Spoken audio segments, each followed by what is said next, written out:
My name is Dan Cohen. I'm an academic, as you said, and what that means is that I argue. It's an important part of my life, and I like to argue. And I'm not just an academic, I'm a philosopher. So I like to think that I'm actually pretty good at arguing. But I also like to think a lot about arguing.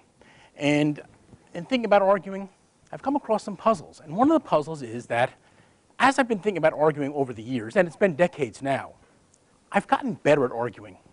But the more that I argue, and the better I get at arguing, the more that I lose. And that's a puzzle. And the other puzzle is that I'm actually okay with that. Why is it that I'm okay with losing, and why is it that I think that good arguers are actually better at losing? Well, there's some other puzzles. One is, why do we argue? Who benefits from arguments? And when I think about arguments now, I'm talking about, let's call them academic arguments or cognitive arguments, where something cognitive is at stake. Is this proposition true?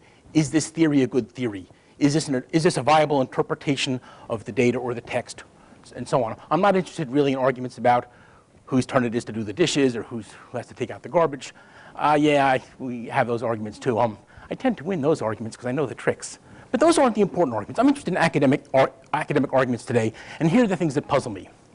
First, what do good arguers win when they win an argument? What do I win if I convince you that utilitarianism isn't really the right framework for thinking about ethical theories? So what do we win when we win an argument? Even before that, what does it matter to me whether you have this idea that Kant's theory works or Mill's the right ethicist to follow? It's no skin off my back whether you think functionalism is a viable theory of mind. So why do we even try to argue? Why do we try to convince other people to believe things that they don't want to believe? And is that even a nice thing to do? Is that a nice way to treat another human being, try and make them think something they don't want to think? Well, my answer is going to make reference to 3 models for arguments. The first model, let's call this a dialectical model, is that we think of arguments as war, and you know what that's like. There's a lot of screaming and shouting and winning and losing, and that's not really a very helpful model for argument, but it's a pretty common and entrenched model for arguing. But there's a second model for arguing, arguments as proofs. Think of a mathematician's argument. Here's my argument. Does it work?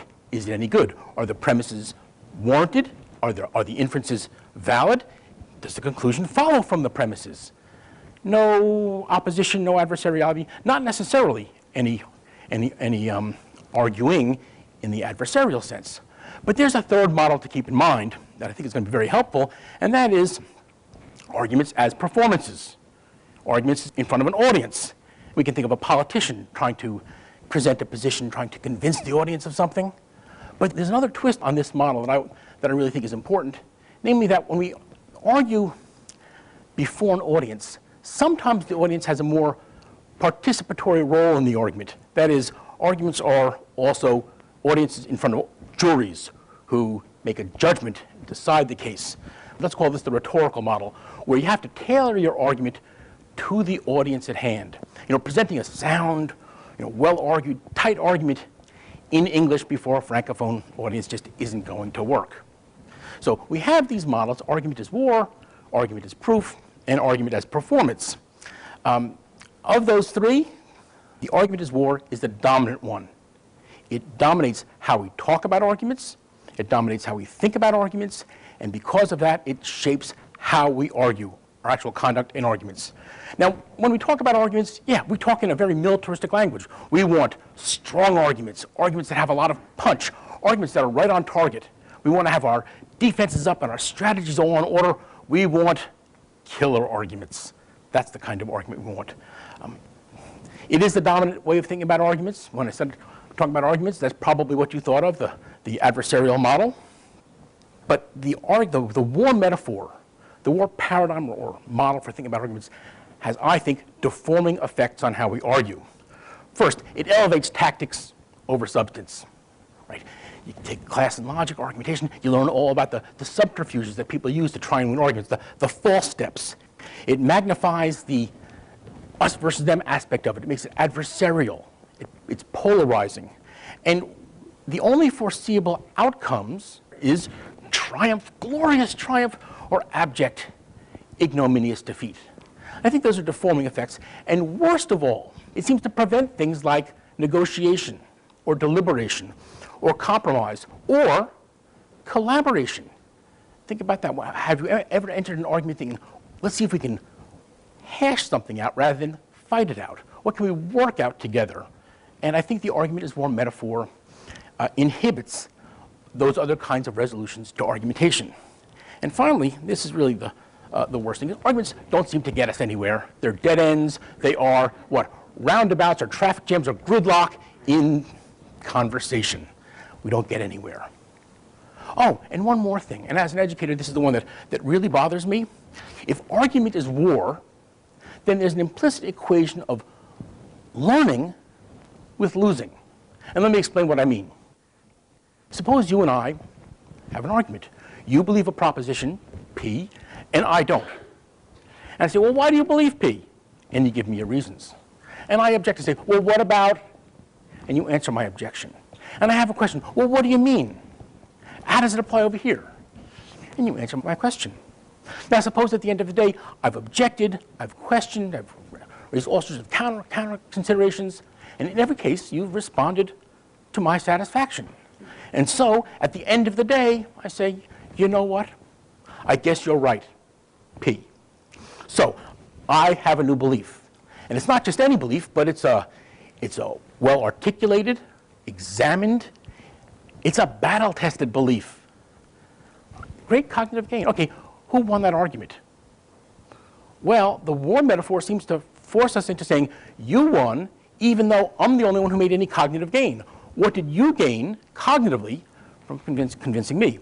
Sure, you got some pleasure out of it, maybe your ego stroked, maybe you get some professional status in the field, this guy's a good arguer, but cognitively now, just from a cognitive point of view, who was the winner?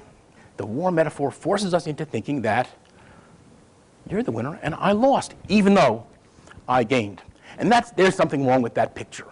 And that's the picture I really want to change if we can. So, how can we find ways to make arguments yield something positive? What we need is new exit strategies for arguments. But we're not going to have new exit strategies for arguments until we have new entry approaches to arguments. We need to think of new kinds of arguments. In order to do that, well, I don't know how to do that. That's the bad news. The argument is war metaphor is just, it's a monster. It's just taken up habitation in our mind, and there's no magic bullet that's going to kill it. There's no magic wand that's going to make it disappear. I don't have an answer. But I have some suggestions, and here's my suggestion. If we want to think of new kinds of arguments, what we need to do is think of new kinds of arguers. So, try this. Think of all the roles that people play in arguments. There's the proponent and the opponent in an adversarial dialectical argument. There's the audience in rhetorical arguments. There's the reasoner in arguments as proofs.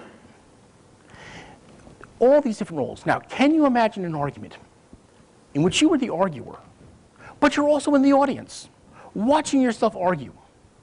Can you imagine yourself watching yourself argue, losing the argument, and yet still at the end of the argument say, wow, that was a good argument? Can you do that? I think you can. And I think if you can imagine that kind of argument where the loser says to the winner and they all agree, and the audience and the jury can say, yeah, that was a good argument, then you have imagined a good argument.